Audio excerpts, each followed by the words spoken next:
Have you ever wondered what happens to school shooters in prison? These are always high-profile cases when teenagers pick up guns. If the reasons for such behavior are mostly understood, what happens to these kids afterward? Hi, my name is Knox. Today, I'm going to tell you about the tragic fates of school shooters and what happens to them in prison. Let's go. On April 20th, 1999, a tragic event occurred at Columbine High School, located in Littleton, Colorado, USA. Two students, Eric Harris and Dylan Klebold, who faced social isolation, meticulously planned an attack on their school. Armed with two sawed-off shotguns, they started shooting in the library, classrooms, and other areas of the school. In less than an hour, they killed 13 people and injured another 24. They also set up two homemade bombs in the school cafeteria, but fortunately, they didn't go off. After the attack was over, the teenagers took their own lives by shooting themselves in the head. The investigation revealed that both boys were sympathetic to neo-fascist ideas and had repeatedly rehearsed their actions in video games. Jason Lane, yeah. At the age of 17, Jason Lane opened fire in the cafeteria of his school in Ohio, USA. This resulted in the deaths of 3 people and serious injuries to 2 others. Jason was born on September 19th, 1994 in Ohio. In school, he was a quiet and withdrawn teenager. He often faced ridicule from other students. The tragedy occurred on the morning of February 27th, 2012. Around 7 a.m. local time. A teenager, wearing a shirt that said killer, ran into the cafeteria with a gun and started shooting at groups of people. 3 people died at the scene, and 2 were taken to the hospital with gunshot wounds. One of the victims was left disabled and is doomed to spend the rest of his life in a wheelchair. On March 19, 2013, the court sentenced the 17-year-old Jason to 3 life sentences, without the possibility of parole. In 2025, he continues to serve the remainder of his life sentence in a Supermax prison with a Level 3 security classification. The Supermax, known as Ohio State Penitentiary, located in Youngstown, is far from being a model prison. On the morning of January 15, 2002, Vincent Rodriguez arrived at Martin Luther King Jr. High School and quietly entered the building. Through the side door on West 66th Street near Amsterdam Avenue. He climbed to the 5th floor and hid Lorton's semi-automatic pistol, .380 caliber, in the cabinet with the fire extinguisher. At approximately 2 p.m., shots were heard in the corridor on the 4th floor.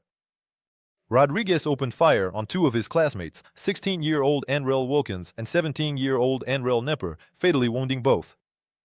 The reason for the attack was revenge for an incident that occurred on January 10th of the same year in the school cafeteria, where the victims insulted the girl Rodriguez. After refusing to accept a challenge to fight in defense of his girlfriend's honor, Rodriguez felt humiliated when the victims started making fun of him. On February 21, 2003, Vincent Rodriguez was sentenced to 10 years in prison. On January 27th, he pleaded guilty to assault and attempted assault. What happened to him? What happened next remains unknown. At the end of January 1979, America was shaken by the news of a young girl who opened fire from the window of her home in Ohio. And Spencer Barnes was born on April 3, 1962, in San Diego, California.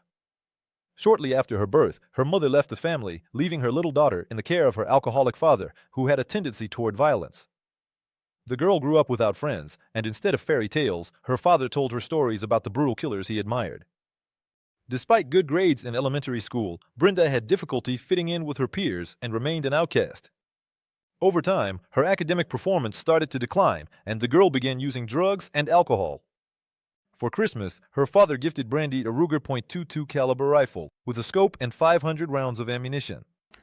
Receiving this gift, the 15-year-old girl decided to take her own life, but first, she wanted to do something that would make her famous across the country.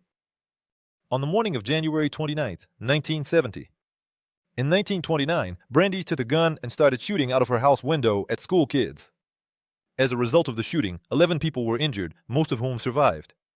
On April 4, 1980, Brandy Spencer was sentenced to life in prison. Despite the possibility of parole, she was regularly denied this right. In 2024, Brandy turned 62 years old, and she will be able to apply for parole again in 2025. But the chances of release remain low. Charles Andrew Williams was born on February 8, 1986, in Frederick, Maryland. His parents divorced in 1990, after which Charles lived with his father while his brother stayed with their mother. Williams spent his childhood in Maryland, moving with his family several times. In 2000, Charles started attending Santana High School. Here, he faced constant bullying and beatings from his classmates. In search of friendship, he joined a group of skateboarders, but soon became the target of mockery there as well, which forced him to leave the group. On the morning of Monday, March 5, 2001, 15-year-old Williams took an 8-shot revolver from his father's apartment. Arminius Kashevi 7.22 caliber and ammunition for it. In the morning, he started shooting the revolver in the boys' bathroom at Santana High School, then continued firing randomly in the school hallways. As a result of the shooting, 2 students were killed. 14-year-old Brian Zucker and 17-year-old Randy Gordon. Another 13 people were shot and hospitalized. On August 15, 2002, a California court sentenced Williams, despite his minor status, to 50 years in prison. During the sentencing, Williams apologized and expressed remorse for his actions. Charles Andrew Williams is currently serving his sentence at Ironwood State Prison, a maximum security prison in solitary confinement. It was originally scheduled to be released on March 5, 2051, but due to overcrowding issues, parole has been rescheduled to March 5, 2025. Jason Clennard looked like an ordinary 14-year-old teenager. On the morning of March 2, 2005, he left home and headed to the school bus stop. As the prosecutors later claimed, Clennard had a grudge against the school bus driver, Jason Gregory, who had called the police twice about his behavior while he was attending high school in Cumberland City, Tennessee. This led to his temporary expulsion from school. The day after returning to school, Clennard approached the bus, pulled out his father's .45 caliber pistol from under his jacket, and fired 6 shots in the direction of the driver's seat. In May 2006, Clennard was tried as an adult for first-degree murder in the Stewart County Circuit Court, and he was sentenced to life in prison. On September 19, 2023, Clennard was released from prison. A federal judge ruled that Jason should have spent just over 4 years in a juvenile facility instead of life. During his time in custody, Clennard earned his high school diploma and worked on getting an associate degree. On November 12, 2008, 15-year-old Tia Wimberly shot her friend and classmate Amanda Collett, who was a member of the hip-hop dance team at Dillard High School in Fort Lauderdale, Florida, USA. Collett was also 15 years old. According to rumors, Wimberly had shown interest in a romantic relationship, and when Collett rejected her advances, she flew into a rage. After shooting Collett during a break between classes, Wimberly. Then she ran to a nearby restaurant, where she called 911 and confessed to what she had done. The police arrested her at the restaurant and confiscated the weapon. Wimberly was set to face trial in adult court. She was found guilty of second-degree murder and possession of a weapon on school grounds. Even though she faced life in prison for her crime, the judge suggested sending her to a juvenile correctional facility until she turned 21, which was the minimum possible sentence. Tia was raised by her grandparents after her parents divorced long before she was born. Tia experienced abuse in her childhood. Psychologist experts who testified in court stated that she was suffering from depression and was in urgent need of professional help. In March 2010, the court ruled that Tia Wimberly would have to spend the next 25 years in prison. 19. In July 2005, the state of Minnesota, USA, found 16-year-old John Jason McLaughlin guilty of murdering 2 of his classmates. The court rejected the defendant's claims that he only intended to injure one of the victims, as well as the defense attorney's arguments about the teen's insanity. The judge found McLaughlin guilty of first- and second-degree murder. The crime took place on September 24, 2003, in the town of Rockford. McLaughlin brought a .22 caliber pistol belonging to his father, a deputy sheriff, to his high school and shot 14-year-old Seth Bartell. The second victim, 17-year-old Aaron Rollins. He was accidentally killed when McLaughlin fired several shots around the corner. At trial, John McLaughlin testified that his conflicts with Bartell began in the 6th grade and that he was teased, mainly because of his acne and other things.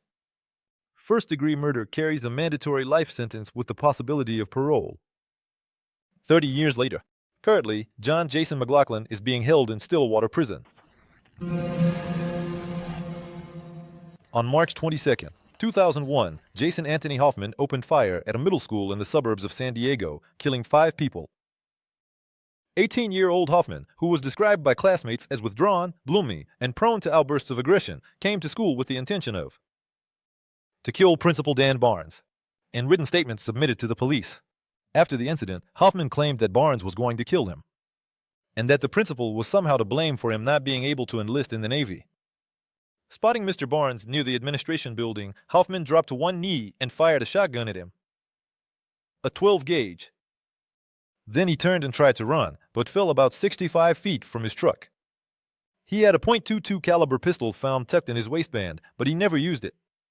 Next to him on the ground, several rounds were found, of the same caliber.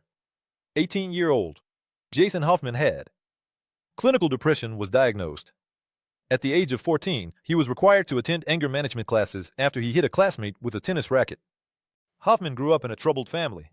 His father had issues with alcohol and even spent some time in jail for making threats to a child. In August 2001, Jason Anthony Hoffman pleaded guilty to the shooting. On March 22, 2001, at Granite Hills High School. The sentencing was supposed to take place on November 8, 2001, but the case never made it to court.